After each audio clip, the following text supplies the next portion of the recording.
Hello, users, and welcome to another episodic installation of the Above It All program, featuring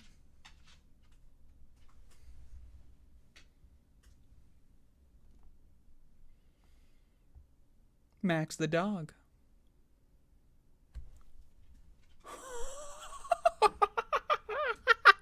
Hello, Max. How's it going? Are you on TV right now? Are you famous? Yeah, he is. Welcome to the show. This is a program, a showgram, for y'all today. I'm working on my posture. I don't know if anyone noticed, but I'm working on my I got hair in my fucking face. Working on my posture. I don't want to get some sort of skeletal disease here, so, thought I would share that. Going to be doing a program.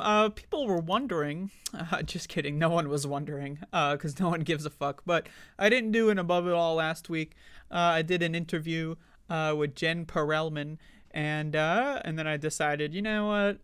I don't feel like doing a regular show. I've already spoke too much this week. So, but I'm here again, once again, for the Above It All program. We're going to be talking about some fucked up ass today. So if you like ass, I would suggest going elsewhere, because we're only going to get the fucked up kind here today, everybody. So,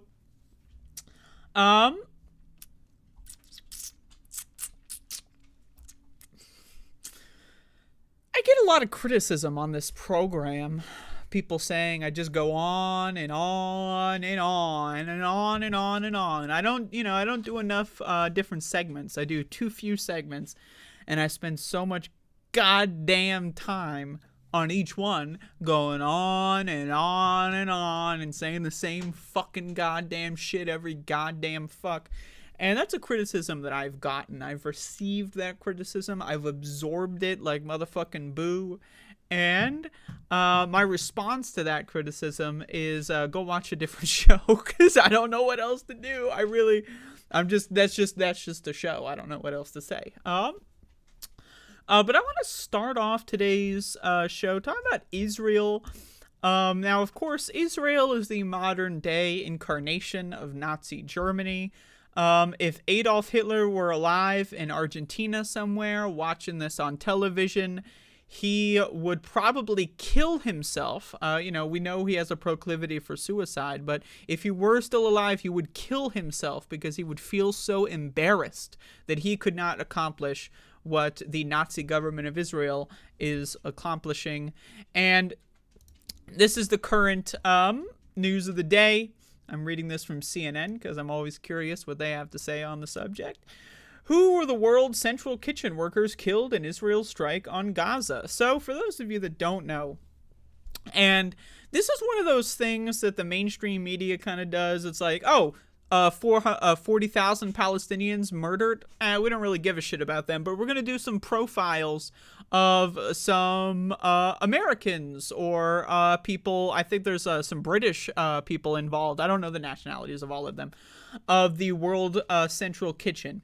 And so again, obviously, Israel killing people is bad. It's a Nazi government. This is a genocide. Duh. If you can't figure that out, honestly, I got a bridge to sell you.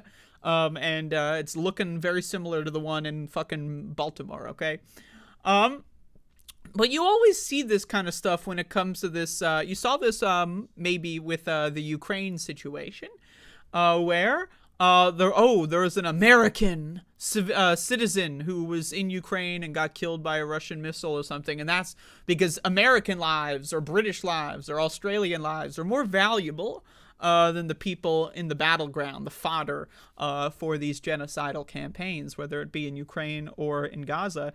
And, I do want to show this article. I do want to talk about the World Central Kitchen a little bit, because, this is just one of those moments where regular Americans could maybe get their bubble burst a little bit. So, wait, you're telling me some famous celebrity chefs or whatever the fuck they are. I'm not gonna lie to you. I don't know what the fuck the World Central Kitchen is. You don't either. Is some central kitchen? I don't know. Now, obviously, it is an organization that provides aid and so forth to all that kind of stuff. But I believe there was like one of them was like some sort of celebrity or something.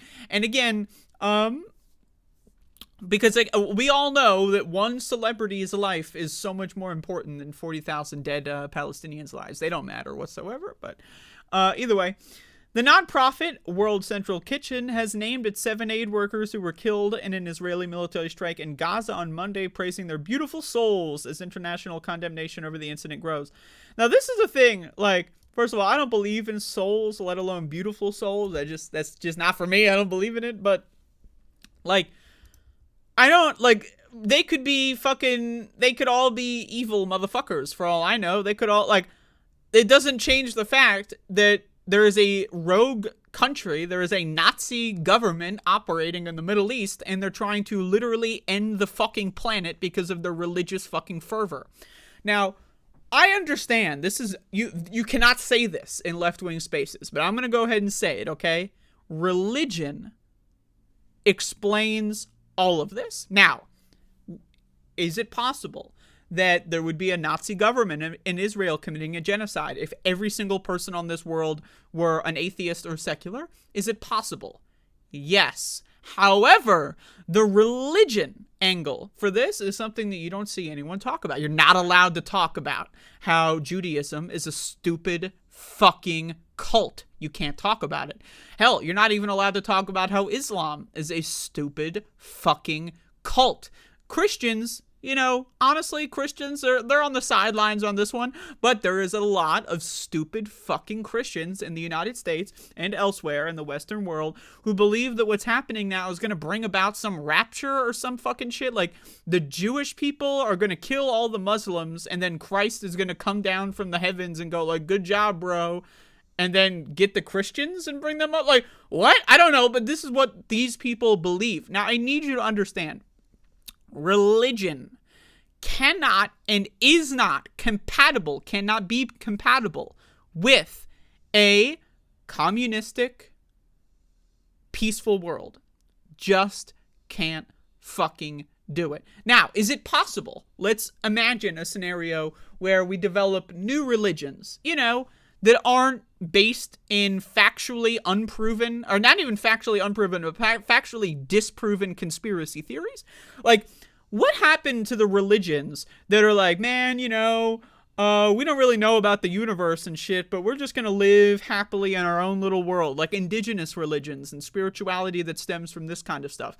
Pretty cool. You know, you can believe that the sun is a god or whatever, but ultimately, it doesn't have that much of an impact on, you know, relations with other communities. But these mainstream religions now, these Abrahamic religions, I'm sorry, this is not compatible with a peaceful future. None of them. I don't give a fuck, okay? Because all of these books are convincing all of these different people to go on fucking murder sprees. That's just how it is, okay? And when you are someone who believes that you are the vessel through which God or some divine entity is going to change the world for the better. Yeah, killing 40,000 innocent children, that's going to change the world for the better, I guess? I mean, whatever. When you believe that, again, these people, now you can make an argument, and I'm open to this argument, okay, that crazy people are going to be crazy, and they're going to want to kill people regardless of religion, and you shouldn't scapegoat religion, man. But I'm going to be honest with you. The shit that I've seen on things like IDF TikTok from these government officials leads me to believe that a lot of these motherfuckers, especially the IDF troops on the ground, genuinely believe that they are massacring like an alien species, right? Or some shit like that, an insectoid race of some kind, on behalf of their godly mission or whatever, to return the Israelites to Israel, whatever the fuck stupid garbage this is. And I'm sorry, I know a lot of people get offended when you shit talk on religion, because in left-wing spaces, we're allowed to be delusional, we're allowed to believe in hoopla in the sky. That's allowed in left-wing spaces, I guess. When it comes to climate change, hey, you know what? That's a fact, bro. Climates are changing. But when it comes to religion, I don't know. Is God real? Is like Easter, we just had Easter. People literally in this country believe that there was a guy who died and came back from the dead 3 days later as a zombie and then rose into the fucking sky. I'm sorry, man. You can't fucking have that shit in a society that makes sense. In a peaceful, communistic society where everyone gets along, you cannot have motherfuckers out there believing that zombie Jesus rose from the dead into the sky and said, now we must kill all the Muslims, or some other fucking shit that these people believe, right? I'm sorry, it's just not fucking possible. But back to the World Central Kitchen. So this is an aid organization of some kind that basically, if you don't know, they coordinated with Israel. They said, yo, we're going to go in there. Here's our fucking route. Here's our time. Here's our GPS tracker. Now, I don't know about you, okay? Now, I don't want to victim blame here, all right? I really don't want to victim blame here.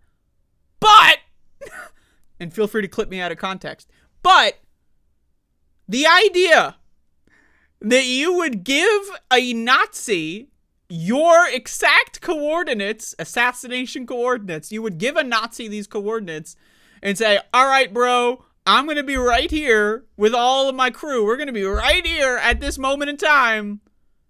Don't fucking missile strike me, dude. You're going to give a Nazi, a genocidal Adolf Hitler disciple, your exact fucking location, and just say, don't kill me, bro. Like, I'm sorry, man. I don't want to victim blame. I really don't.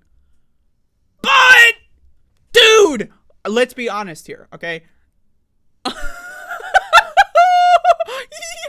Right? Now, again, ultimately, the United States here is, you know, I don't want to say the United States is solely responsible, but they're mostly responsible for what's going on here. Because is the United States going to do anything about the Nazis killing more aid workers? No. Did they do anything about killing the UN aid workers? No. How about the other UN aid workers? No. Did they do anything to protect or when Israel is killing doctors? No. Did they do anything when Israel is killing generals, Iranian generals? No. So the United States could theoretically, now again, there's a lot of motherfuckers in left-wing spaces on in the commentary circuit that are saying the United States could single-handedly put an end to this war. I don't believe that. I'm genuinely, you know, a lot of people are saying, well, Ronald Reagan picked up the phone. Yeah, that was fucking like, what, 40-something years ago? That's not going to happen. I literally do not believe that the United States has the capacity to end this war without invading Israel and dissolving and dissolving the government. And even then, I don't really think you could end the genocide. I really don't. Because the people in Israel right now, if you're paying attention to the Israeli media in any way, there are polls that are done. 90% approval rate for the genocide with Israeli civilians. 90% of Israeli civilians are pro-genocide, okay? So I genuinely do not believe you can pick up a phone and end this thing like a lot of leftists believe. So, and am I advocating for the U.S. to invade Israel? Well, actually, yeah, I am. I'm not going to lie to you. I am. I would advocate for the U.S. to invade Israel and dissolve the government and just get rid of it. I would advocate for that. Now, that's a whole can of worms. Obviously, that's not going to happen, so we don't really even need to go down this path of why that would be bad. I'm just saying, I don't think that this is going to stop until every Gazan has been killed in the name of the Jewish God. I just won't explain a scenario where this genocide stops. I'm waiting. I'm listening. Like, do people really believe Joe Biden is going to pick up a phone or could pick up a phone and say, hey, cut it out? And then they would? I mean, like, I'm just like, where's the off-ramp here? There is no off-ramp, okay? And Israel is attacking aid workers.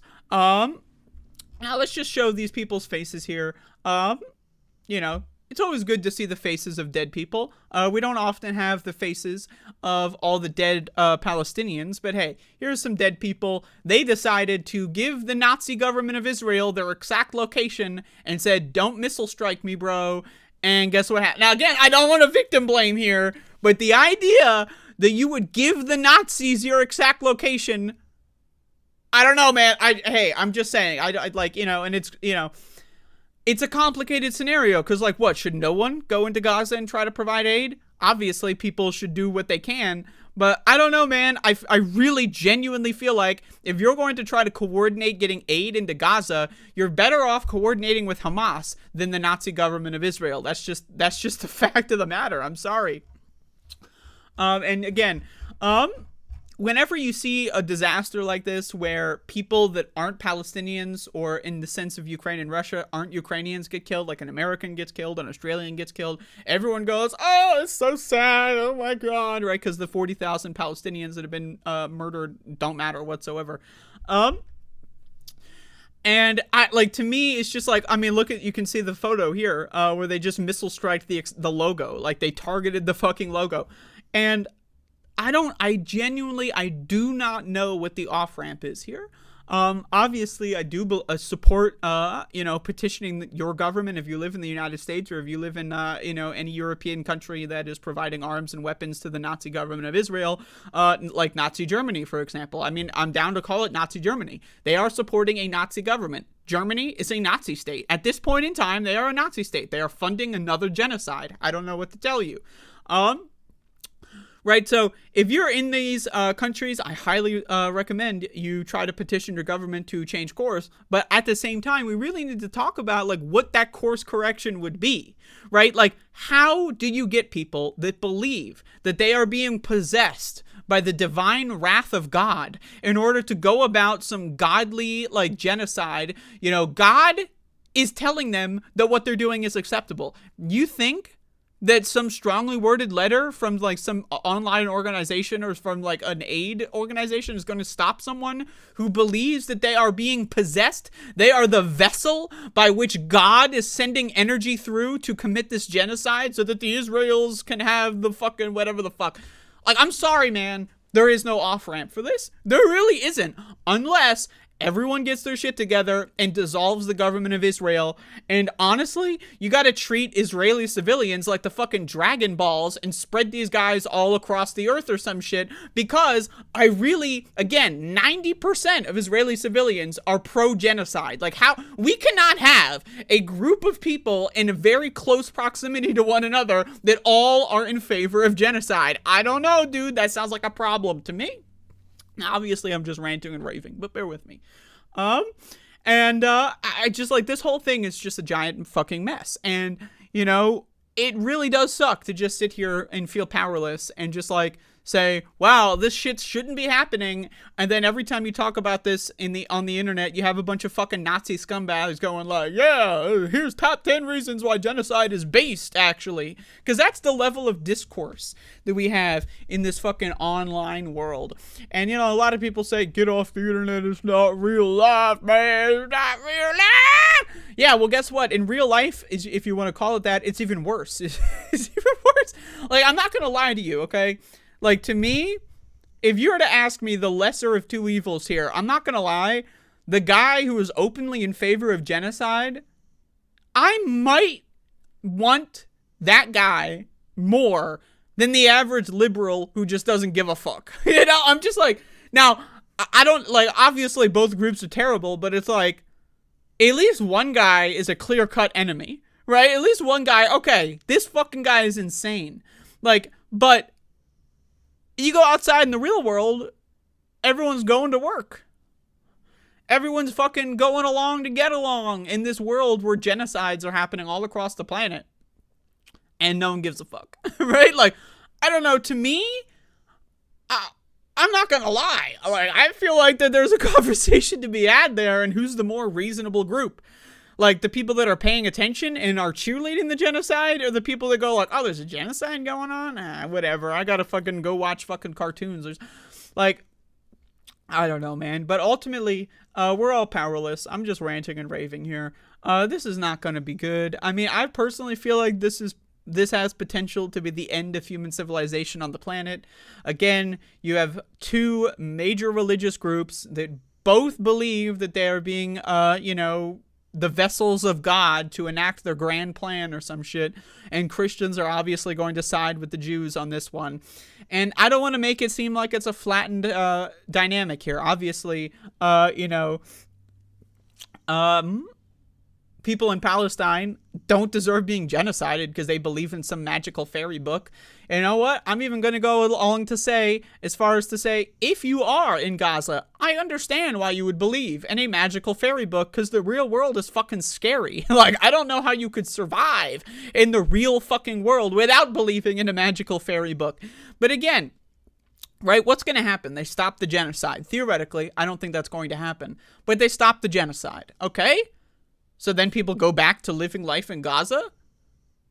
That's just going to create a super Hamas. Now, again, I'm not going to lie to you. If you're going to ask me what side I'm on Hamas's side any day of the week, right? They just have the better argument here, right? Their entire families are being wiped off the fucking map, and they want to get revenge, and they also have nothing whatsoever else to do in their lives, because, again, all the houses are destroyed. They have no homes, right? All the infrastructure is destroyed. Every single school in Gaza has been destroyed. Every hospital in Gaza has been destroyed. So explain to me how they could just go back to living life as normal and not want to get revenge for the shit that's going on in that Israel has done, right?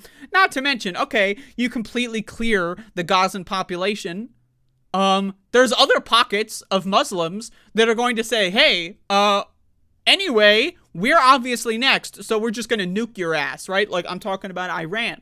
Israel's trying to get into a war with Iran. They want to bring the United States in. They want to start a nuclear fucking holocaust in the goddamn motherfucking Middle East. I don't know, man. It's a huge problem to me. I see no off-ramp. I don't see where the possible off-ramp would be. All I know is it's horrifying, but hey, 7 aid workers got killed. The United States wrote a strongly worded letter.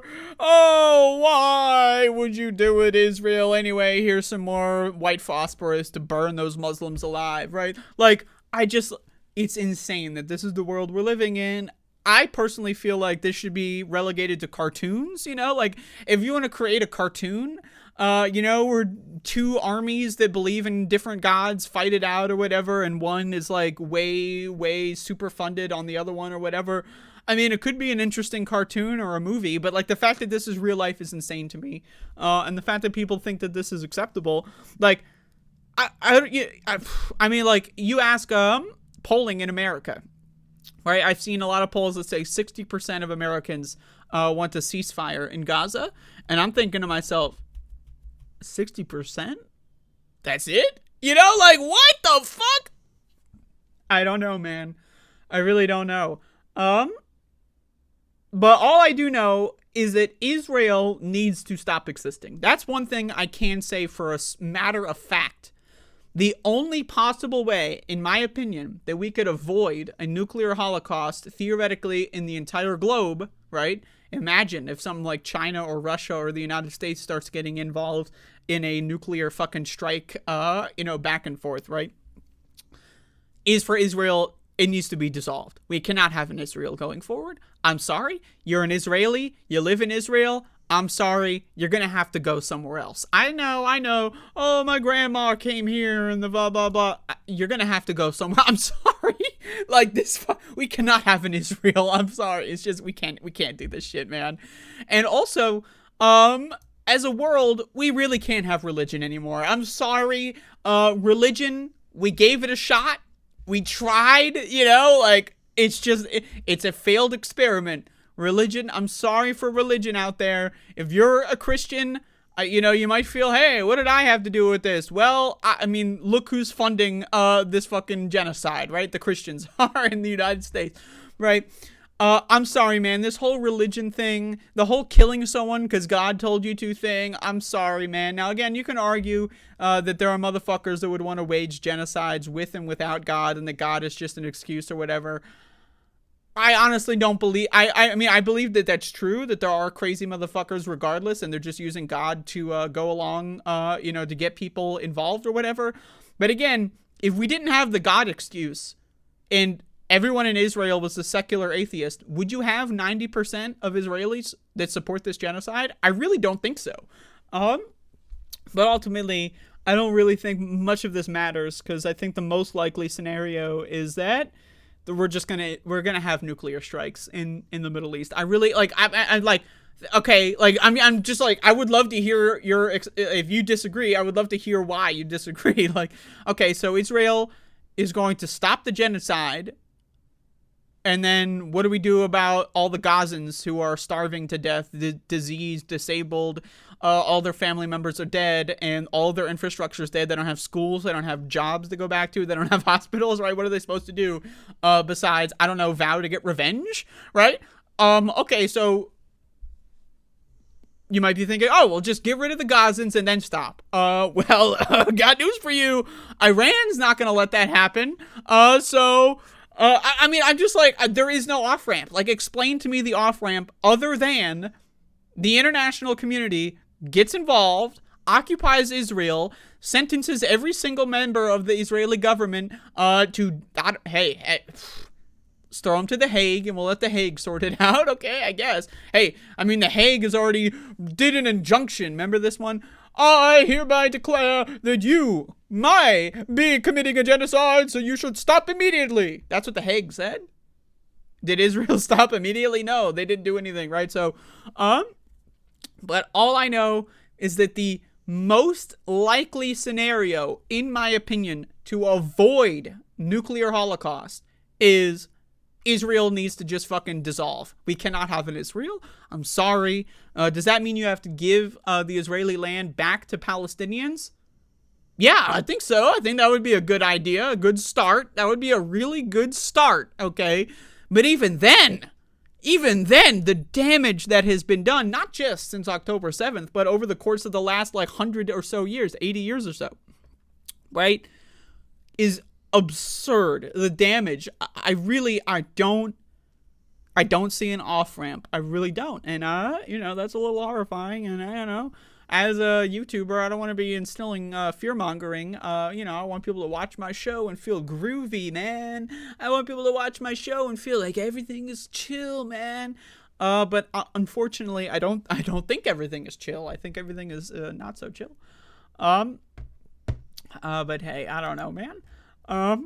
I'm just some fucking idiot on the internet, right? Hey, maybe there is a God, and maybe God's right. Maybe we do have to kill everyone who believes in a different God. What the fuck do I know? Religion? Hey, maybe it's totally reasonable.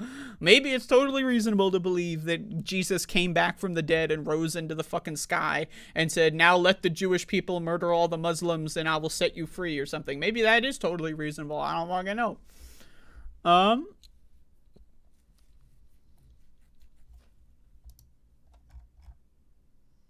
Oh man, this one's good. So I talk about polls often. I'm not necessarily I think that there's a huge problem with polling. And I think it is a limitation of willpower. I think we could very easily create a polling system where, hell, I mean, you could create a nationwide polling system where everyone's allowed to vote on certain things, non-binding, right? Like, we can have elections, right? So why don't we take that system and apply it to polls, right? And hey, maybe you can do it on the internet, on your phone. Hey, what do you think about this? Everyone gets a message on their phone once a month, fill out a survey, and then every citizen says what they feel. Like, what do you think about the country? Here's all this. I think we could do that. And I think it could work effectively.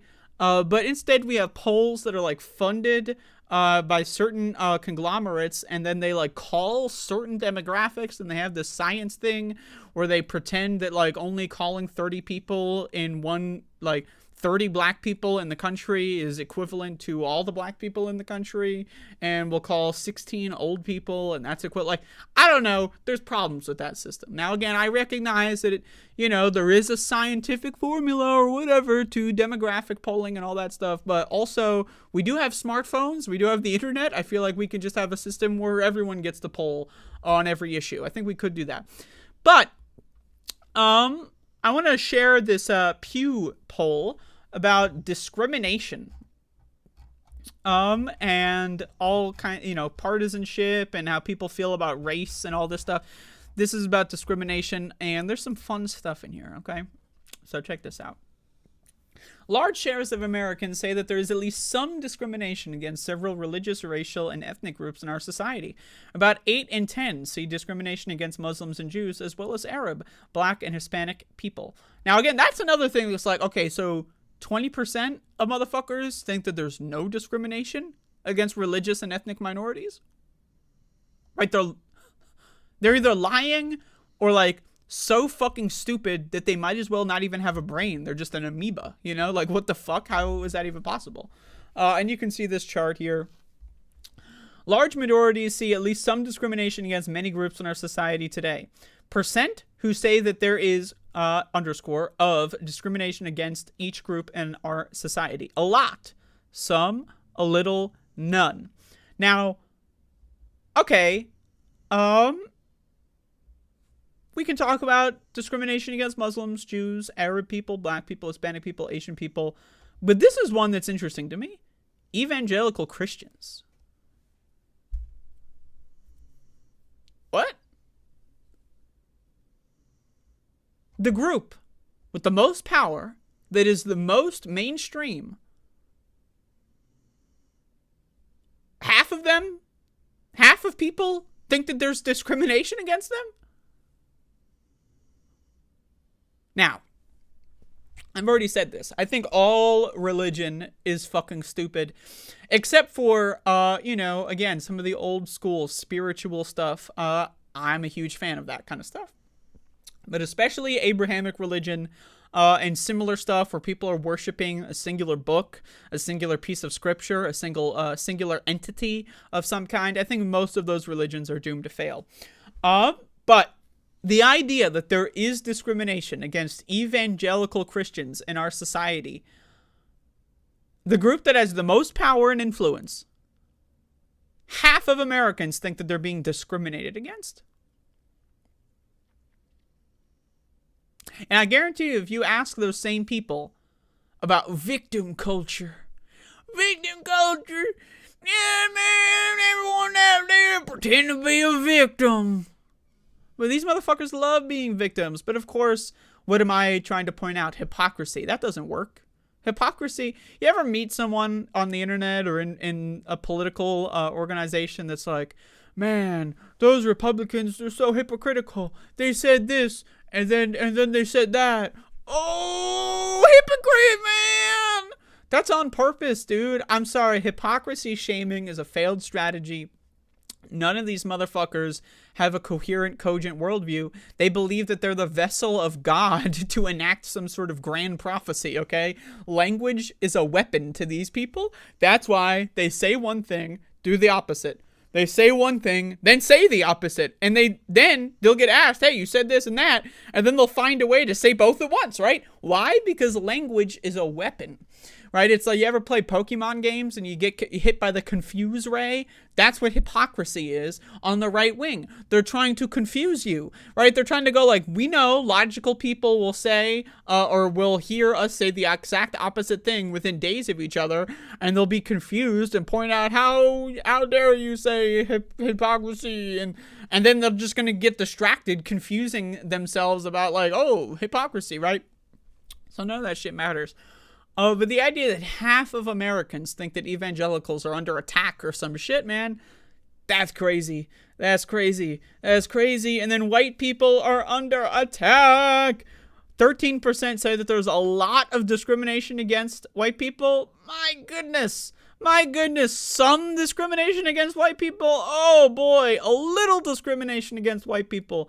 Now, I will say, I can understand someone saying that there is a little discrimination against white people. You know, they saw someone on Twitter go like, oh, the white people or whatever, and then they think that that's like, oh, I'm being discriminated against. But again, like, society discriminating against white people is different than some random jerk off on the internet saying like, oh, I ran into this white person and I thought to myself, wow, I hate white people. Like that doesn't matter. I'm sorry. Can it be annoying if you find someone on the internet who genuinely hates white people? Sure, but that's not a societal thing. I'm sorry. That's not related to society, right? So, but I can understand why someone would say a little. They don't understand how to read, right? They don't know what that's not even text, that's a picture. They don't understand what in our society means, and they think some person on Facebook or Twitter saying white people be like or whatever is equivalent to discrimination by society. I get it. They're just stupid. They can't read. But the idea that you would say that there's some or a lot, I mean, that's insane. The only reasonable answer here really is none. But again, if reading is your hard, and again, let's be honest, a lot of white people reading, not that good at it, right? So I can understand why someone would say a little. But goddamn. We have some more crosstabs, breakdowns, whatever the fuck you want to call it. Younger Americans less likely than older adults to see a lot of discrimination against Jews and more likely to see a lot of discrimination against Muslims.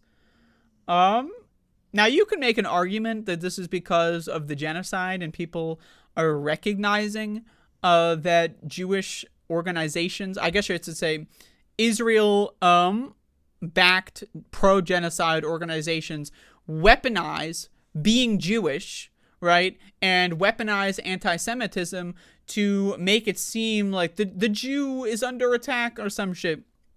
I don't, is there a rise in anti-Semitism? I actually do think that there is a rise in anti-Semitism. Is it anywhere close to the rise of anti-Muslimism, or whatever the fuck you want to create a term for that? Islamophobia, I guess. I hate how, it's the same concept. One of them's an ism, one is a phobia. Can we get some synchronicity here? But anyway, so I understand why people would want to say that there is a pushback on that idea that, that there's a rise in anti-Semitism because, again, a lot of these AIPAC pro-genocide aligned organizations are saying if you point out that a genocide is happening, that is anti-Semitic.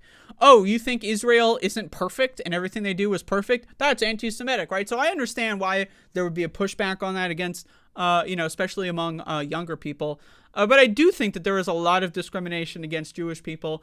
And also, there are Jewish people that don't support genocide, and they're getting lumped in with the pro-genocide position, and that's not acceptable. Then again, they also believe in the same conspiracy theories that are allowing this genocide to happen, so maybe there is a little bit of some culpability there. I know a lot of people get triggered when you say that, the good Christians or the good Jews or the good Muslims have any blame whatsoever in the religious warfare. I don't know. To me, if you give any credence to these conspiracy theories that are genocidal, evil, and disgusting, if you give any credence to these conspiracy theories, if you pretend like there's somehow above criticism, to me, that is enabling to some degree. Now, I'm not going to sit here and say every religious person is responsible for the genocide going on, but are they enabling it in some scenario? Are they enabling it in some facet? I think so. I would say that that's a fair thing that I would say. But again, you look at the age breakdown on the white people question, and this one's good, right? Because again, the white people question, that's a good proxy for how right-wing you are. Now, again, I'm a white person. You may be shocked to hear about this. I'm a white person. Now, I've also been discriminated against by individuals because of my whiteness. It happened. I've had someone look at me and say, you're white, so therefore blah, blah, blah. But you know what? That has nothing to do with society. And also, it doesn't offend me personally because it's like, oh, someone's just being rude or whatever. And that doesn't offend me personally. I'm sorry. It really doesn't. But the older you are, the more likely you're going to take one random, fucking teenager on Twitter's comments super seriously and think it's indicative of a societal problem. right? So again, 18 to 29, 30 to 49, 50 to 64, and 65 plus are the age breakdowns. Let's just to look at the white people one. So white people face a lot of discrimination. Apparently 28% say yes among the younger generation. That's interesting, right? Okay. 30 to 49, 39%. 50 to 64, 48%. 65 plus, 54%. Like, isn't that weird? The older you are, the more likely you are to get triggered by some random person on Twitter who said, like, oh, I hate white people or something, and then think that it's a grand conspiracy to, like, destroy the white race or something. Like, I don't know. To me, that's insane. I mean, that's just pretty fucking crazy to me. Let's look at partisanship, because this is always interesting. You know, like, what are the parties? What do people think of the parties? You know, we got some dumbasses in this country that probably are going to say some really crazy shit. So, percent who say that there is either a lot or some discrimination against each group in our society. So, among Republicans, what are they more likely to believe? Well, Republicans believe evangelical Christians and white people are equally under attack compared to Hispanic and Asian people. Isn't that interesting? Or black people, for example. White people and black people are equal in the fact that society hates them, according to Republicans. Isn't that interesting? More Republicans think that there is discrimination against white people and Christians compared to black people. That's crazy. I don't know, man. That's just a little insane. And then you have Democrats, which are a little bit more reasonable, but still, like, a fifth of Democrats are like, white people are under attack. 34% of Democrats in this poll say that evangelical Christians are under attack. I don't know, man. That's a little insane. But obviously, Democrats a lot more sane on some of the other questions here. But again, polls, I don't put too much stock in polls. I really don't. But sometimes you can get, like, really the thing about polls that I find interesting are the comparative breakdown. So, like, not necessarily like 86% of Americans believe this, but, like, what is the difference between, you know, again, discrimination against white people versus discrimination against black people. That, to me, is the interesting thing, the delta between these kinds of groups. But I don't know, man. We got a lot of really stupid people in society. I really, I'm sorry. We have so many stupid motherfuckers here. And I really don't think society will exist or be able to subsist with this many dumb motherfuckers. How do you fix it? I don't know. I really don't know. I have no idea. Other than, like, a mass education program, like, you know, quit your job and everyone goes back to school for several years. Well, then that brings up the problem of, like, who's funding these schools? Who's funding this curriculum? Is it the government? Well, what are the vested interests of the government, right? So how do you do that? How do you really educate a populace like the American populace? I'm not going to lie to you. I really don't think there is any hope. I don't see, outside of creating a future reform where all future generations have, like, a mandatory, and again, who's in charge of what that curriculum is, I don't think there's any way to talk sense into, like, a 65-year-old who believes that Christians are under attack. I think that they're just going to be dumb until the day that they fucking die. I really do. And also they're going to inflict a lot of mayhem until that day. But while we're talking about education in this country, let's talk about why American kids are fucking stupid. Let's check this out. American children are struggling academically. Now, before I read this, and, you know, you can already see, guess out there in the audience, what is happening to kids that are making them dumber? Is it school closures for a couple of weeks 4 years ago? Or a virus that's destroying their brains and their ability to think, plus teacher shortages and teachers also having their brains get destroyed by the virus, so their ability to teach is even worse. And also being sick all the time, right? So that, you know, actively with an acute infection, so that either you're not going to school as much because you're sick, or you're forced to go to school while sick and you can't pay attention. And also our society is breaking down around everyone, and everyone's just got a stress level that's really high for no fucking, well, I mean, a good reason, that also prevents them from learning properly. Or was it that school, we had, like, some online learning 4 years ago? I don't know. Let's find out.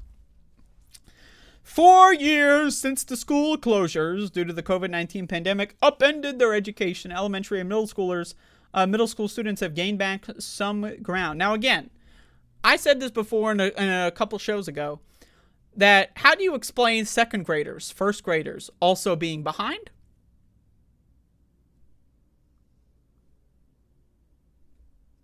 Let's wait and see. Let's see if Newsweek actually explains that. I would love to know. Unfortunately, they still have a long way to go before being caught up. According to a national analysis of how students are recovering, led by researchers at Harvard University and Stanford University, experts warn that momentum could stall when a $122 billion federal aid package that has aided their recovery expires in September, and some students may never catch up. Couldn't have anything to do with society breaking down around us. Everyone getting infected with a disease that has been proven hundreds of times, hundreds of different peer-reviewed scientific papers that have proven that COVID causes brain damage, cognitive decline, cognitive delay, especially when you're a kid and you have that kind of brain damage, is going to exponentially impact the rest of your life because, again, you're going to school. That may be the only time you ever hear a certain lesson of some kind. You're really barely able to comprehend it. You're never going to learn that again later in life. You're going to be permanently disabled in the sense that you're at a disability when it comes to what you were allowed to understand as a child and stuff through education.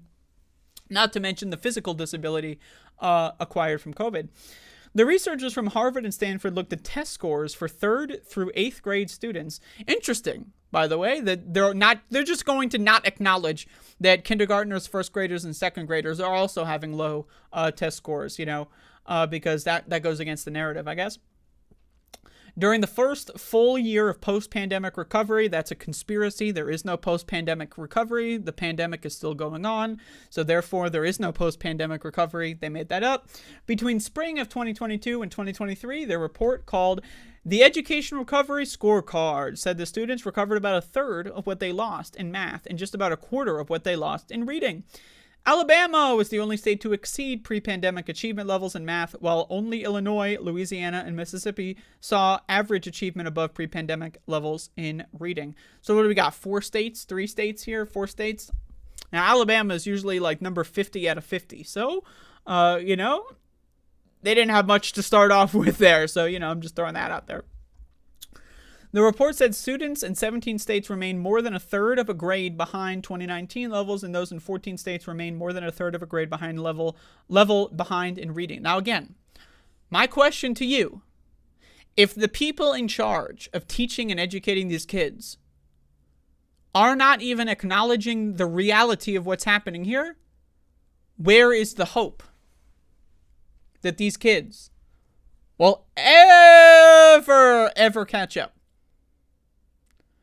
The people that are in control of all the money, all the institutions, all the resources, believe that COVID magically disappeared, that hundreds and hundreds of peer-reviewed medical studies into the COVID's effect on the brain, especially in kids, hundreds of peer-reviewed studies, they're all fake, according to the educators. They're all fake. None of them are real.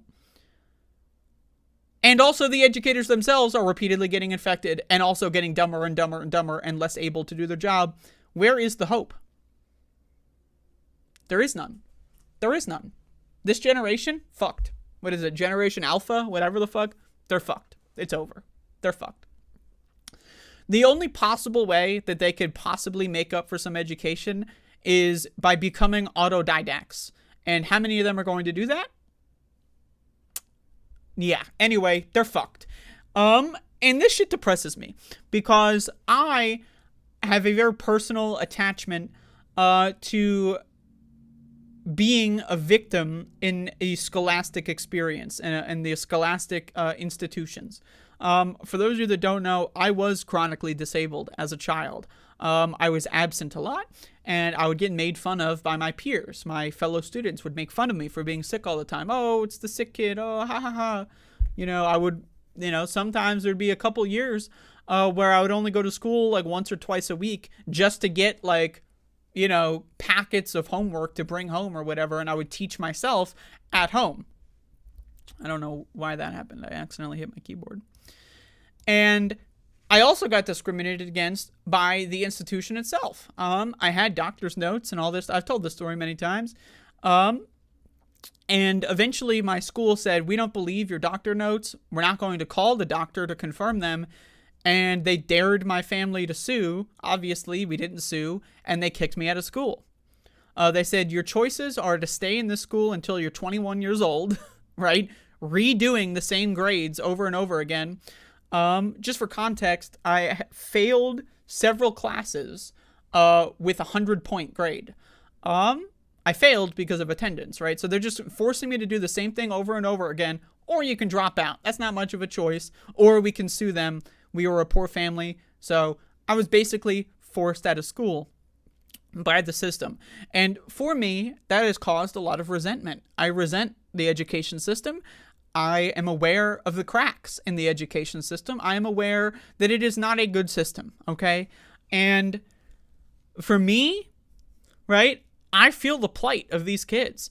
There's all kinds of reports going around. Many school districts, I saw there was a school district in California that said if a student has diarrhea, they are allowed in school as long as they can get to the bathroom on time. So if you have diarrhea, don't stay home. Go to school, infect all of your peers with whatever virus you have at the time, right? As long as you get a free hall pass whenever you want. Right? So I know what I experienced in school, being sick all the time, being made fun of for being sick all the time, being discriminated against by the system itself. I used to have teachers who made fun of me for being sick all the time. Yes, that's right. I had teachers make fun of me. And then the whole class would erupt in laughter. Oh, look, the sick kid walked in today. Look who came in today. You feeling okay? And then the whole classroom explodes in laughter, including the teacher. So I know what it's like to be discriminated against by the school system itself. And as a result, I do not trust these motherfuckers, okay? I do not trust these motherfuckers. And when you throw a pandemic in there that the educators are just pretending isn't real, they don't believe in germs? You're telling me these motherfuckers are supposed to be in charge of teaching the next generation how to, equipping them with knowledge that's going to inform them for the rest of their lives. They don't believe in germs.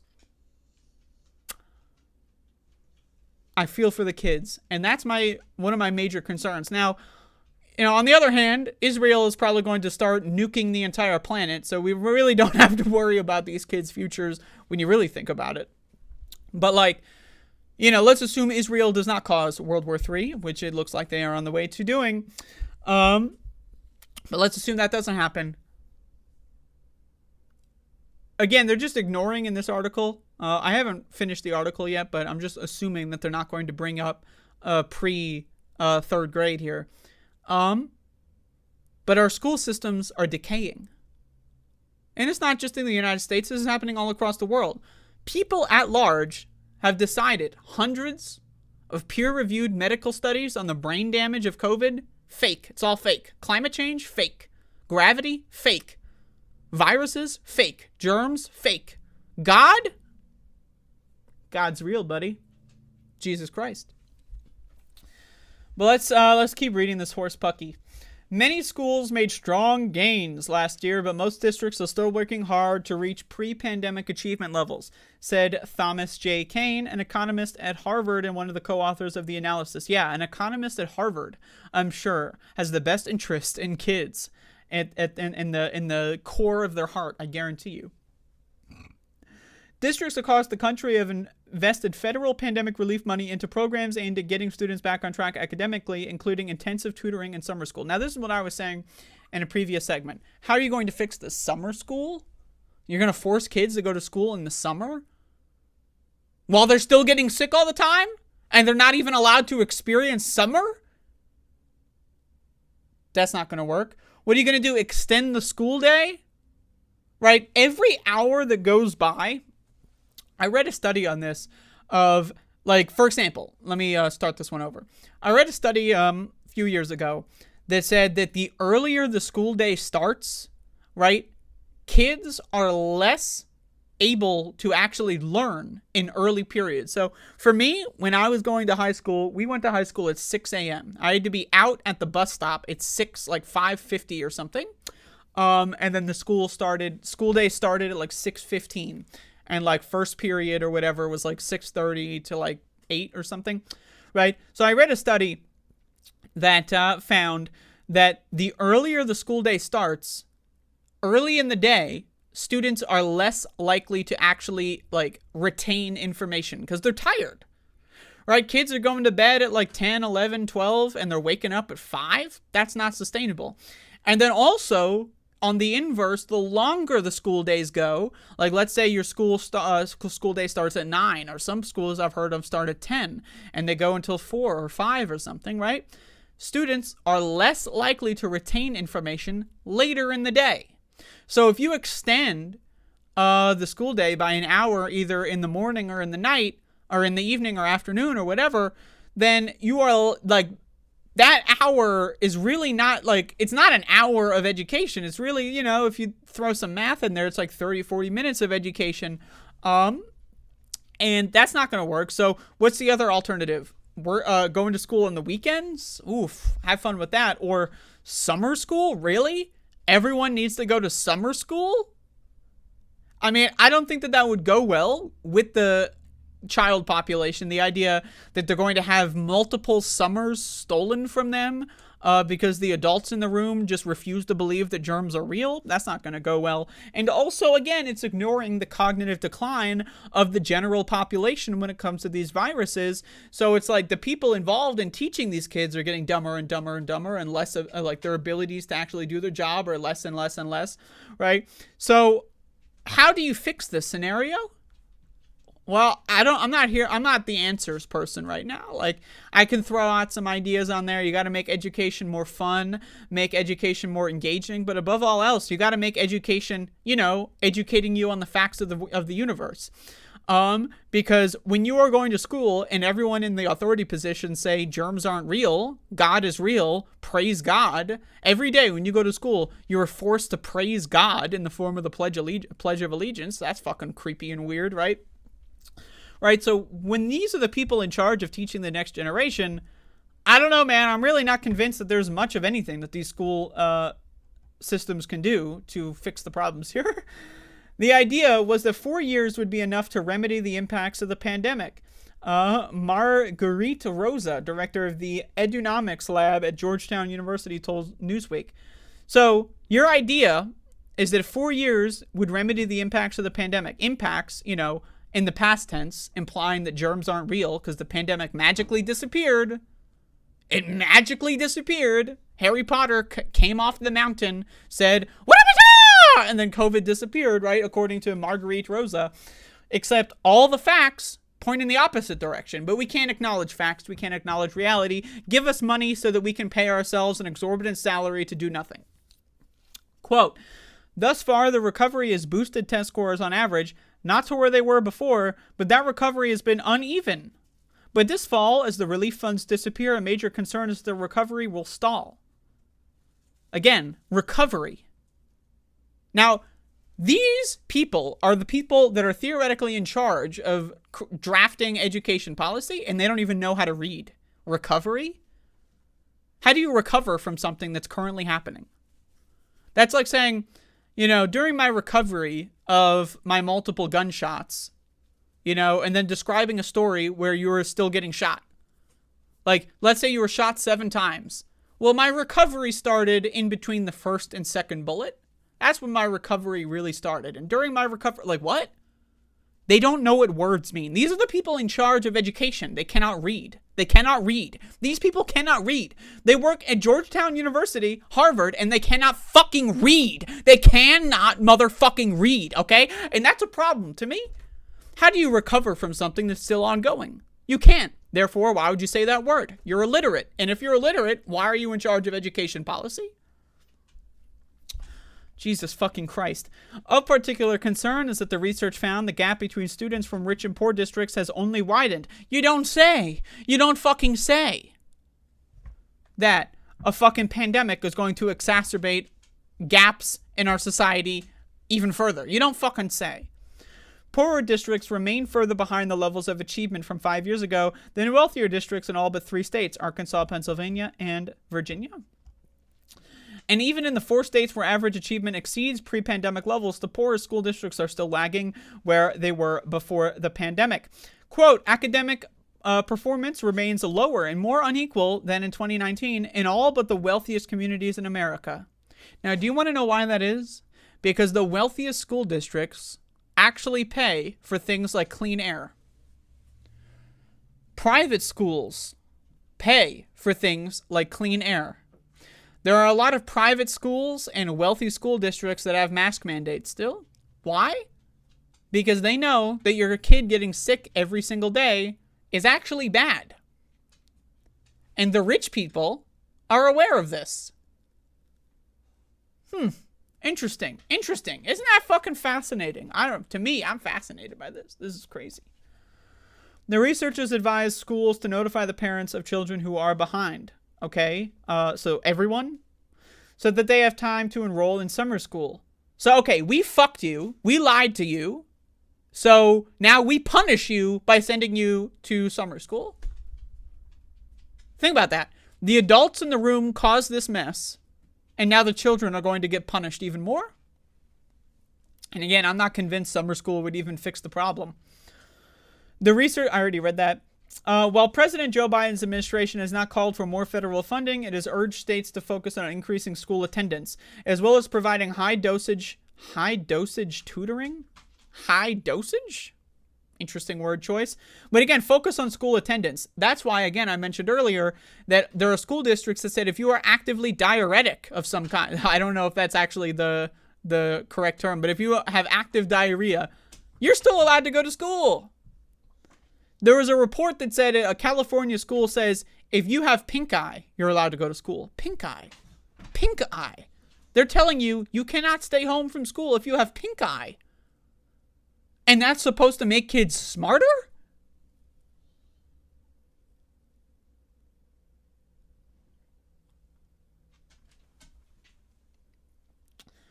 Fuck. Brant Robinson, a teacher at Dunedin High School in Florida, told Newsweek there's no doubt that some of his students have big gaps in things that they were supposed to have learned in middle school. Robinson also said teaching has become more challenging because of behavioral problems in students who missed out on socializing with their peers during the pandemic.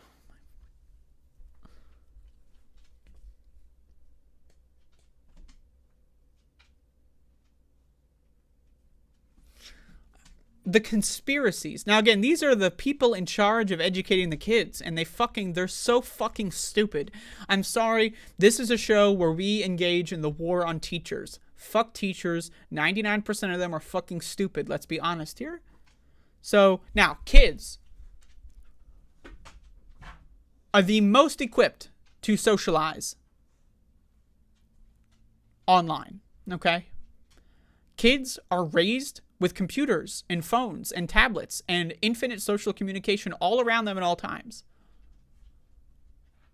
The idea that a few weeks of online school 4 years ago is causing behavioral problems is insane. And also, again, using the pandemic in past tense. These are the people in charge of teaching your kids. They do not believe in germs. They do not believe in science.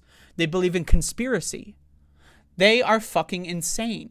This person, Brant Robinson, fucking insane. Fucking insane. These are stupid fucking fucks, okay? And they're the ones in charge of teaching your kids. Isn't that great? The idea that having to attend school on Discord or Skype or Zoom for a few weeks 4 years ago is causing behavioral issues. It's totally not, I don't know, cognitive damage from viruses. It's totally not, hey, maybe it's even an attention disorder caused by cell phone use or overstimulation on social media. That's possible. No, it's none of that. It has nothing to do with that. It's they were doing online school. Even the second graders who weren't even in school are being affected by this. Give me a fucking break. So stupid. These fuckers are so goddamn stupid, man. Experts say the deep learning setbacks incurred during the pandemic, again, past tense, these people are fucking stupid, illiterate bitches, could affect the trajectory of students' lives if they leave school without the tools needed to succeed. Yeah. That's a problem. And these motherfuckers are not going to fix it. They're saying we have all this money from the pandemic relief and we still can't fix it, so give us more money. Except, actually, they're not getting more money. They're going to get less money because they're engaging in the conspiracy that COVID is over. If these motherfuckers gave a shit about about your kids, about, I don't know, if there's parents out there that are watching me, I know I engage in the war on parents as well. But, like, if they acknowledged the problem, I'm talking about unions as well, the war on unions. That's right. We're starting it here first. The left-wing war on unions, right? If they actually acknowledge reality and said, okay, COVID is causing a cognitive deficit that's going to impact kids forever. And then they said, hey, guess what? Not only should you stop pretending that the COVID pandemic is over, but you need to give us more money. And you need to acknowledge that the pandemic is still happening so that we can accurately inform and educate the kids with that reality. Clean air, ventilation, mandatory government-provided masks. That's how you fix this problem. But the teachers are in lockstep with the government conspiracy that COVID is over. So they're not even going to acknowledge the actual problem. They are part of the problem. Because if you're pretending that COVID is over, and this goes to the unions as well, while the workers in unions or the kids in schools are still getting destroyed and they're getting permanently disabled, and they're saying themselves that they're coming up with another reason as to why they're being permanently disabled. Oh, they were doing online school for 4 weeks in fucking 2020. That's why they're permanently disabled. Totally has nothing to do with the virus. There are hundreds of peer-reviewed medical studies about. Nothing to do with that. It's the fucking Discord learning or whatever the fuck. Right? They're acknowledging that kids are going to be permanently disabled, and they're begging for money for themselves and their salaries. That's it. Because that money is going to go to summer school. That's not going to fucking fix the problem, right? So again, if they actually cared, if unions actually gave a fuck about their workers, if teachers actually gave a fuck about kids, if parents gave a fuck about kids, you know what they would say? Hey, this virus that's fucking killing the next generation, and well, killing everyone, and not necessarily killing, just so people, oh, it's got a 2% fatality rate. I am very smart. Yeah, you know what? I would rather die than live the rest of my life being bedridden or having brain fog to the point where I can't even make a decision for the first 6 hours of my day. I would rather die. So, hey, you know what? I'm going to use killing in a hyperbolic sense. Killing their brains in the same way that lobotomies kill people's brains. Okay. So we're lobotomizing an entire generation of kids. Wouldn't parents or teachers, or like, again, I'm throwing union leaders in here too because it's still relevant. If they actually gave a fuck, wouldn't they say, hey, Joe, the pandemic's still going on. Actually, can we acknowledge that reality so that we can save this generation? But they're not, because they're all pretending. They're all living in the past. They're pretending that it's 2019. They're pretending that the pandemic never even happened in some cases. There are a lot of people that don't even think COVID was ever a big deal. But ultimately, right, when you are allowing children to be repeatedly infected with a disease that causes cognitive decline, especially, again, when you're still actively being educated, it's one thing, right? If you're 46 and you get a disease that is that creates cognitive decline, right? You might forget a couple things, right? It might cause you some issues. But when you're in school, it's exponential because you're supposed to be being educated on a daily basis. And when you are going to school sick for several days of the week, you cannot accurately and positively pay attention to things in a way where that's going to stick in your mind. So it's going to have exponential dividends of disability. And all of the people in charge. Now, the other week, I'd covered a similar situation in the UK. This one is in the US. Teachers at large are begging for money for themselves, and they're not going to actually fix the problem. They won't even acknowledge the problem. Let's keep going. Just because I like making fun of teachers. I like being controversial. I consider myself to be a little controversial sometimes, And again, in left-wing spaces, the sacred cow, you're not allowed to talk about parents. All parents are innocent victims. Yeah, sure, they destroy their children's lives, and they probably shouldn't have even put children in this environment anyway, but they're all innocent victims. Teachers are the bread and butter of our society. They're all perfect. And unions are all perfect. Religion is all perfect. Everyone's fine in left-wing spaces. I consider myself to be a little bit... I disagree. Let's put it that way.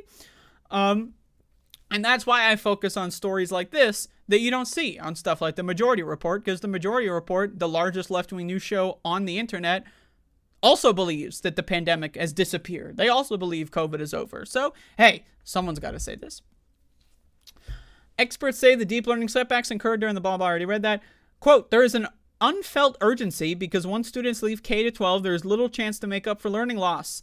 Eric Hanishek, an education economist. Notice how all these people are economists? Interesting. And fellow at the Hoover Institute of Stanford University told Newsweek 17 million students have already left K through 12 and will be harmed over their lifetime. Yes, that's what I said earlier, except I'm acknowledging the problem and these people are just drafting conspiracies as a way to inflate their budgets and increase their salaries. Researchers have found that lower achievement in 8th grade is associated with lower lifetime earnings and higher chances of teenage motherhood and incarceration. Interesting that there's no teenage fatherhood there, but hey. Students whose education was disrupted by the pandemic, let me fix that. Students whose education is constantly and consistently and for all intents and purposes will forever be being disrupted by the pandemic in the present tense. Just fixing that a little bit. Are estimated to lose 5 to 6% of lifetime earnings. Now, again, I don't give a shit about their earnings. I mean, in the sense that we live in a capitalist system, that sucks for them. But also, again, they're going to have a lower quality of life. That's what I'm more concerned about. You know what? I'd rather be poor, happy, and healthy than rich and fucking ragged and my bones are broken and my brain doesn't work, okay? I'm sorry. I'm just being honest with you. Quote, long-run growth rates of economies are closely tied with the quality of their labor force. Anyway, this is all just, we're going into a totally different conspiracy. Yeah, whatever. They're just talking about, oh, the economy is going to be hit. Okay, how about we fix the fucking problem then? Is that possible? Is that fucking possible? Now, again, I'm going all over the place today. I've had a bunch of coffee. Just bear with me if I'm a little antsy, if I'm a little over the top, if I'm speaking too long, or speaking too loud or whatever. Just bear with me here. But I see the world and it's depressing. I mean, it's depressing the shit that people put up with and the people who, and this isn't, just to go back to the school thing, from my personal experience, when I was in school, I would have teachers, guidance counselors, superintendents, all these people, principals, that would see the situation I was going through and constantly say, we're here to help, we're here to help, we're here to help. And then they still push me out of the school system. They still sent thugs with guns, armed robbers to my house to break into my house, drag me out of my house, and send me to school. Right? And the gaslighting. Above all, I have learned from let's just say a gnarly childhood, in the negative sense. I have learned above all to despise gaslighting. When people say, we're here to help, and they're actually not, I really don't like that kind of shit. I don't like how parents allow their kids to be abused. Well, most of the time, parents are the ones doing most of the abuse here. But, if you're a parent and you're not up in arms about this pandemic that is apparently never ending because we're never going to deal with it, if it was just the school closures that resulted in this, how come years of increased funding hasn't caught up? How come test scores are still going down in mostly poor areas? Right? And then when they say, oh, the test scores are going up, really, they're only going up in the rich areas, the wealthy neighborhoods. The poor kids are staying as disabled, staying as uneducated, right? And it's just the average is going up slightly because the rich people are actually engaging in clean air and stuff like that. How can you say that you're a good parent if you're allowing this stuff to happen? If you're not going to the local school board and saying, what the fuck are we doing here? We need clean air now, citing the hundreds of peer-reviewed medical studies about how COVID damages kids' brains. If you're not doing that, I'm sorry. you're an abusive monster. It really is. If you are having kids and putting them in this society without any attempt at mitigating the harms that they're going through, you are an abuser. I don't give a fuck if you're too stupid to know any better. If your best excuse, hey, guys, I didn't abuse my kid on purpose. I'm just such a fucking goddamn idiot, right? That I let it happen for all these years. I don't know, man. If that's your best excuse, yikes, okay? That's just for me. That's just a yikes. I would be remiss if I didn't talk about the bird flu here today, so let's just get this over with. I'm reading this on the New York Post because they always have interesting things to say about medical science, so let's find out. Bird flu pandemic could be 100 times worse than COVID, scientists warn. Now, again, this is from New York Post. This is a New York Post scientist, so let's factor that in. A bird flu pandemic with the potential to be 100 times worse than COVID may be on the horizon after a rare human case was discovered in Texas. They have now found some other cases. I believe in England there are 6 confirmed cases of human bird flu. Not to mention how avian or bird flu is going to impact supply chains, impact people's ability to eat. Even though you shouldn't be eating meat anyway, especially if you're an American, meat is poison. They put all kinds of poisonous chemicals and that kind of shit. You should be staying far away from that anyway. But again, the supply chain will be disrupted by this. Food prices. If you can even call meat in America food, it's debatable if you can call American meat food, but the prices will skyrocket as a result of this too. So that's another aspect. The H5N1 avian flu has spread rapidly since a new strain was detected in 2020, affecting wild birds in every state, as well as commercial poultry and backyard flocks. Now, one thing that we know about COVID is it destroys your immune system, right? So when your immune system is destroyed, similar to AIDS and HIV, you're going to be more likely to catch things that maybe your immune system would be able to handle pretty easily, right? So a maladapted bird flu, let's say, it's not really adapted to take over human DNA or, to impact human quality of life that much, right? It goes in there, maybe able to take hold a little bit, maybe your immune system will take it out immediately or whatever. Right, because again, it's not adapted to fight the human immune system, right? But COVID has destroyed everyone in this population's immune system. So they're going to be more likely to be infected by a maladapted strain of something like bird flu. Even though it is not necessarily going in the direction of being adapted to fighting the human immune system, the sheer fact that the human general population's immune system has been destroyed to such a degree is going to mean that they're going to be able to get a foothold. And when a maladapted strain infects a human, you know what might happen? That strain may evolve and then actually adapt to be able to fight the human immune system. And then we're off to the fucking races, okay? And that's basically what's happening here. It has now even been detected in mammals, with cattle herds across 4 states becoming infected. And on Monday, federal health officials announced that a dairy worker in Texas caught the virus. This virus has been on top of the pandemic list for many, many years and probably decades. Dr. Suresh Pudi, I apologize, I have no excuse. I'm just a bad person. A bird flu researcher from Pittsburgh said in a recent panel discussing the issue, according to the Daily Mail. Now, maybe I'm not such a bad person because, this person's doing the rounds with the Daily Mail and the New York Post. So let's just throw that out there. And now we're getting dangerously close to the virus potentially causing a pandemic.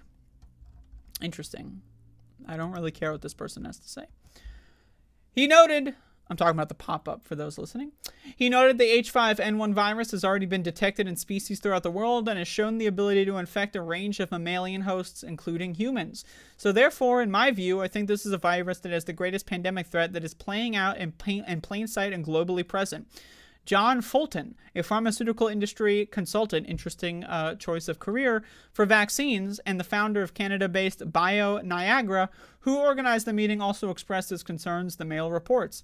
Quote, this appears to be 100 times worse than COVID, or it could be if it mutates and maintains its high case fatality rate. Now, I will say this, bird flu has about a 50 or 60%, somewhere in that range, fatality rate with humans. Humans that have historically been infected with bird flu have died 50 to 60% of the time.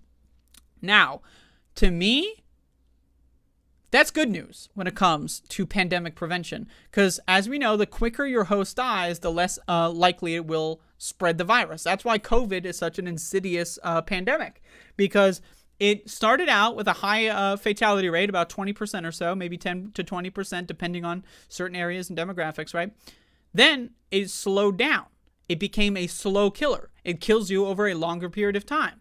Then asymptomatic spread became the most transmissible way that this virus hops from one person to another, right? So again, if you have lung cancer, do you immediately notice when you have stage 1 or whatever the first stage of lung cancer is, do you immediately notice, I feel like I have a lump on my lung? No! You have no idea what the fuck's going on until you have like stage 3 or 4 and you're coughing up a goddamn lung and blood clots are coming out of your fucking esophagus. You go to the fucking hospital and say, yikes, you got a giant ass fucking cancer tumor on your lung. Oh, by the way, it's also spread to the rest of your body. You're dead now. See ya. Right? So you can't feel, you don't have nerve endings that can feel when your body is being diseased, right? COVID knows this. Now, it's not an intelligent virus. It's just, we're talking about basic Charles Darwin theory of evolution here. It knows this and is able to stay dormant for longer periods of time so it can infect everyone, and then it slowly kills you without you noticing. That's what COVID does. And that's why it is a more insidious and worse pandemic potential than bird flu. Now, again, bird flu has a high fatality rate, but guess what?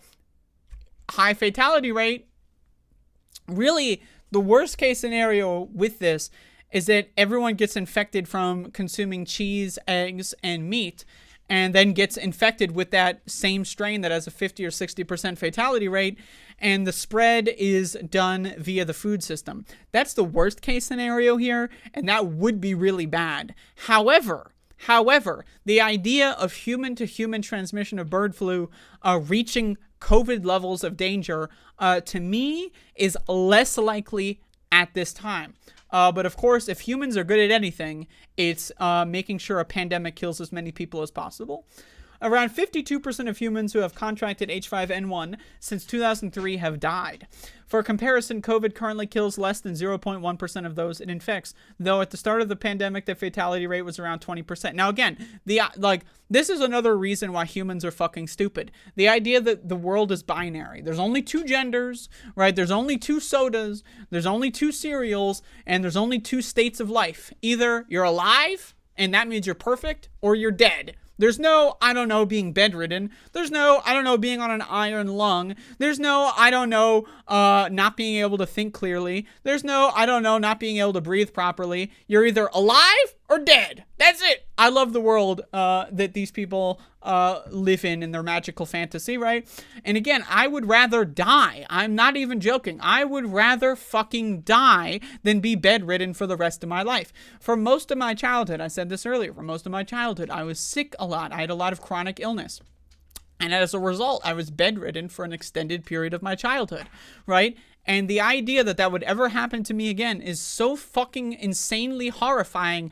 I would rather fucking die. That's why I have chosen not to get COVID. That's why I have chosen to believe the hundreds and hundreds and hundreds of peer-reviewed medical studies on how COVID destroys your body, because again, I would rather fucking die than become permanently disabled for the rest of my life because other dumb motherfuckers don't know how to read, okay? And they're too addicted to Taylor Swift, and they're too addicted to going to Applebee's to fucking actually live a good quality of life, okay?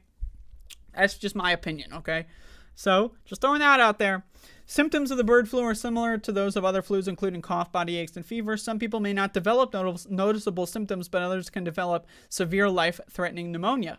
The dairy worker in Texas who was infected has reported eye redness, consistent with conjunctivitis, as their only symptom. The patient was told to isolate and is being treated with an antiviral drug for the flu, the CDC said.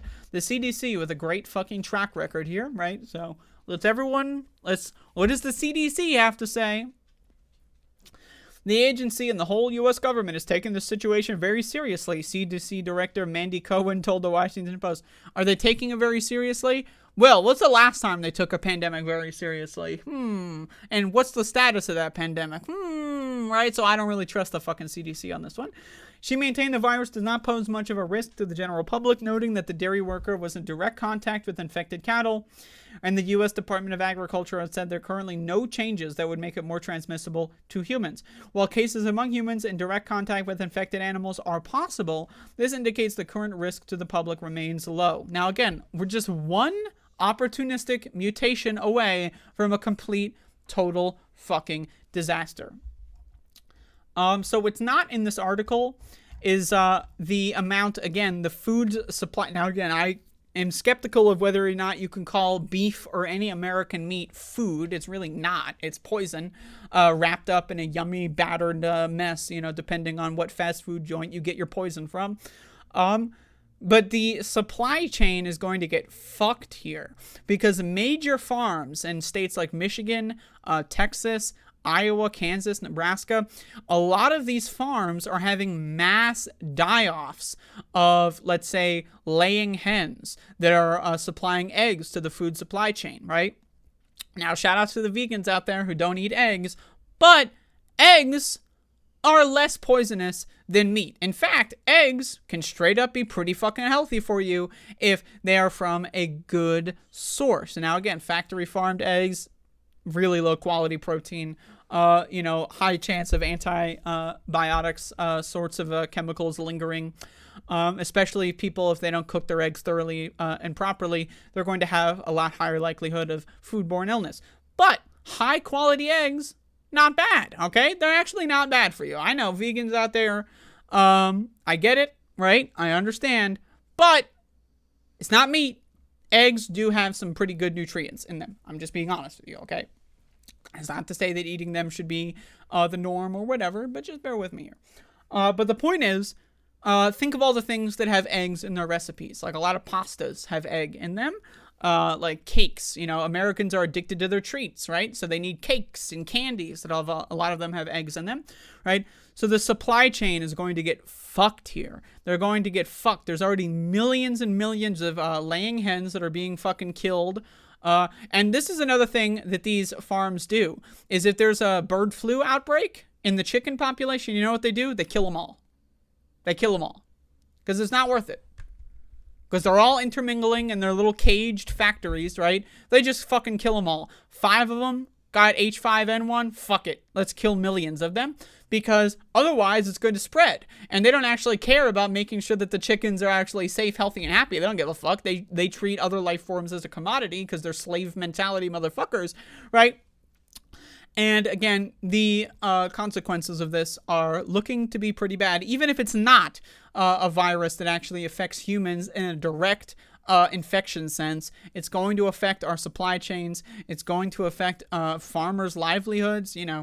As much as I don't really give a shit about a farmer's livelihood if they're a factory farmer. In fact, the more damage to your livelihood, the better, in my opinion, because you do a morally reprehensible job. It's like, oh, do I really care if a Nazi is getting a pay cut? Not gonna lie, I think they should get their whole pay cut. That's just my opinion. But again, what we have learned from COVID is that humans, especially those in charge, are fucking stupid. They cannot read, and they live in La La Land. So with all these things being said, I'm not very hopeful when it comes to the future of H5N1, but we'll see. We'll see. Anyway, I guess that's my show for today. I was a little crazy today, I'm not going to lie to you. I like, I know a lot of my audience is aware of some of my out there takes, but I like just the idea, the hypothetical that someone could find this show and then go, whoa, I've never heard anyone say anything like this before. I'm always interested in that. So if you're a newer viewer here, feel free to leave me a comment. Let me know what you think. I don't know. I consider myself to be a little crazy. I don't mind being crazy. To me, being a little insane in a world like this, to me, you're going to have to get cognitive damage from some way. Whether it's from a virus that destroys your brain physically, or from just reading a bunch of stupid fucked up shit in the world and engaging in the psychic damage. I would rather have the psychic damage that I can at least recover from in the future than the physical damage that's going to be with me for the rest of my life. That's just my opinion. And hey, again, none of this will really matter if Israel continues its holy war against the Muslims or whatever and tries to nuke the whole planet. So, and then the Christians are going to be like, oh, once the nukes start flying, Jesus will come down and the rapture and all this stuff, right? And again, ultimately what this show is this is an anti-stupid show. Like, above all else, a news show, a left-wing podcast, this is an anti-fucking stupid head, fuck shit ass show, okay? I hate stupid people. I think stupid people are destroying society, and I think most parents are stupid. I think most union leaders and workers are stupid. I think most educators are fucking stupid. Most politicians are stupid. Most voters are stupid. And we can talk about, go in circular conversation about why are they stupid. They were born to be stupid. It's not their fault they're so fucking stupid. But you know what? At the end of the day, when someone becomes a parent, I'm sorry, when you become a parent, and this is my opinion as someone who was abused as a child, not just from the school system, but from my family.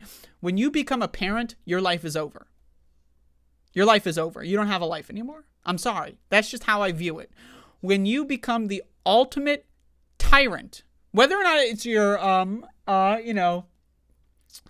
whether or not, what's the term?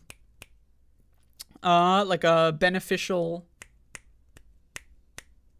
maybe I got COVID. I don't know, man. But benevolent dictator, right? Whether or not you're a benevolent dictator, when you, and especially in the United States, right? This is where I'm from.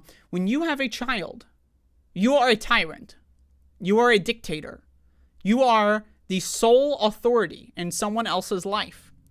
And you are responsible for that person, right? Your life means nothing to me at that point. Once you become a parent, your life is forfeit, but for how you can facilitate the growth and prosperity of your child. That's my opinion. The idea that people have kids as fashion accessories and then hire, rich people do this a lot, hire nannies to raise the kids for them, or send their kids to school and never really interact with them in any real way or whatever, and just trust educators to just do the job or whatever. I'm sorry, man. That shit's insane to me. When you have a child, you are signing up for giving your life away to that kid. That is the contract. That is, in my opinion, the contract. When you have a child, that is what you're signing up for. And if you go against that, when you become a tyrant that is actually attacking your child in, God forbid, a physical way or an emotional way, if you're teaching your kid not to cry because crying is for girls or some other fucking horseshit that parents teach young boys or whatever, right? When you're doing this, you are evil incarnate. You are disgusting, and I do not give a fuck about you, but for the effects of, society on you and how it facilitates raising your children. To me, the idea even of a two-parent household is fundamentally abusive. I don't think that only two people should have the right to dictate an entire child's upbringing and worldview, right? I don't even think the education system is a good idea, in the sense that I don't think that we should have a government-sponsored individual that is there to dictate what your child is allowed to believe. Because when you go to school and you pledge your allegiance to the flag and you're taught that America's great, that's a lie. That's abuse, because you're telling your children something that is factually untrue, and your children in this instance, just, your pupils if you're a teacher, and you're not equipping them to live in a world in the world that we live in. I'm just sorry. And so for me, I get really amped up about this stuff. I'm on the side of kids, because kids are the abuse victims here. Every single child in this country is being abused, either by their parents, by the school system, by society, 2 or 3 of those things. Every single child in this country is currently being thrown through the ringer because the adults have failed their one job. When you become a parent, your one job ever for the rest of your life is to facilitate the proliferation, prosperity, and happiness of your offspring, right? I'm sorry, right? Now, this is something that my mom would tell me. a lot when, after she would fucking hit me and scream at me and throw fucking dishes at me that would fucking crack on the wall and send shards into the fucking goddamn into my feet or whatever that I would step on. She would say, well, like when I turned 18, you know what she said to me? I did my job. You made it. I mean, hey, that was 9 years ago, okay? I turned 18 9 years ago. And, needless to say, I disagree. I've had to spend 9 of those years trying to figure out what fucking shit I was going through and how the fuck I had to teach myself how to be a human being because I was not equipped to do so by my parents. And the excuse that I got from my mother was, my only job is to make sure you survive. Really?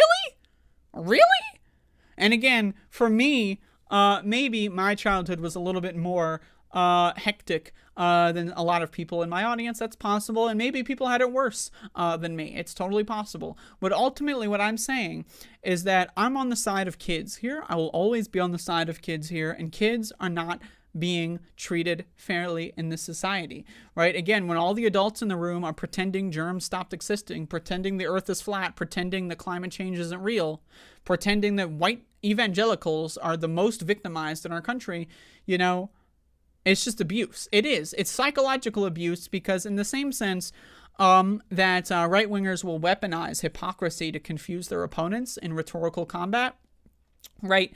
When you lie to your child and say that, yes, white people have it harder than black people, right?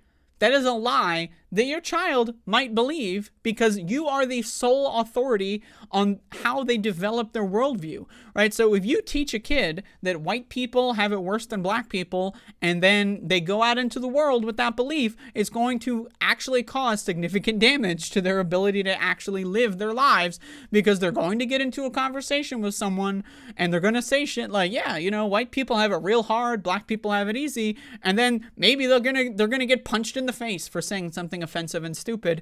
And where did they learn that? They learned it from their shitty parents. And that's just one extreme example. Again, go into the whole germs aren't real. The climate's not changing, Wearing a mask during a wildfire smoke crisis makes you a pussy, man. You gotta breathe into smoke to own the libs, bro. When you teach kids things that are factually false, it creates a significant problem.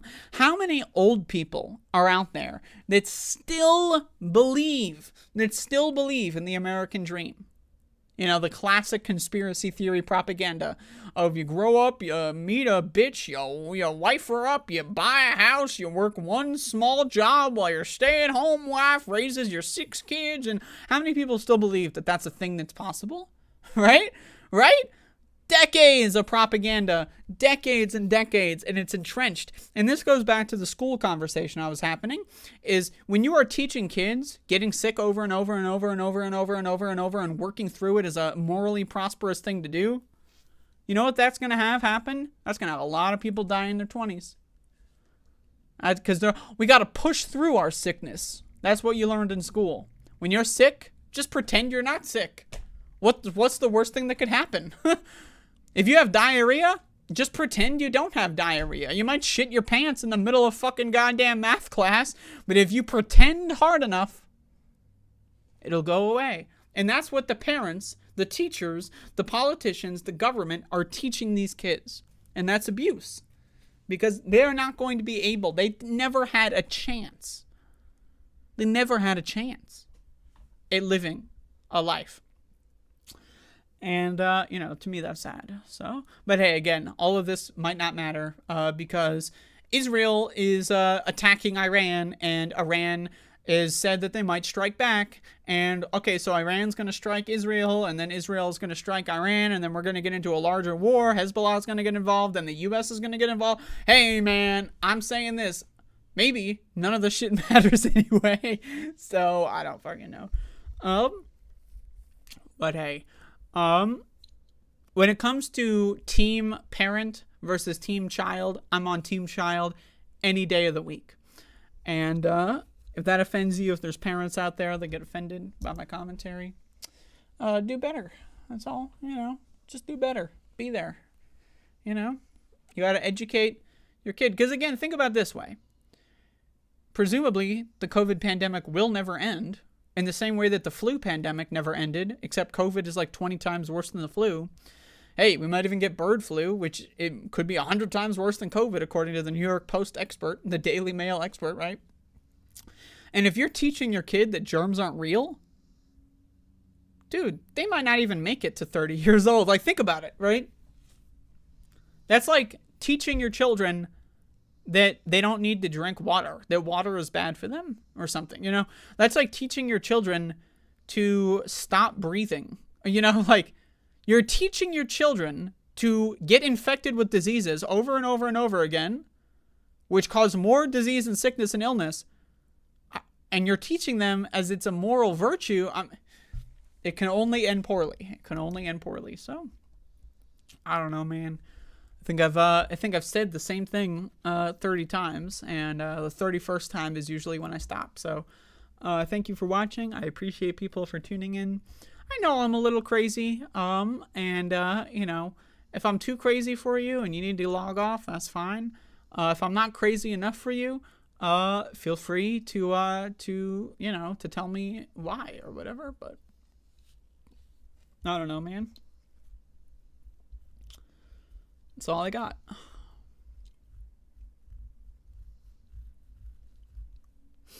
I'll see you next week.